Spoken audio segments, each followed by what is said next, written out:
এই যে শিয়া নেতা মারা গেল, শিয়া নেতা মারা গেল, রাইসি হেলিকপ্টারের দুর্ঘটনায় মারা গেছে।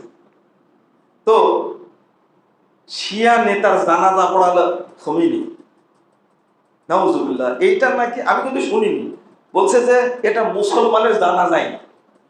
আপনারা শুনেছেন কিনা জানি না, এটা কোনো মুসলমানের জানাজায় যায়, এটা কোনো সালাতি না। সালাতে সূরা ফাতিহা পড়তে হয় না, দরুদ পড়তে হয়, তারপরে দোয়া করতে হয়, এইগুলো কিচ্ছু না, সালাতের কোনো পদ্ধতি না।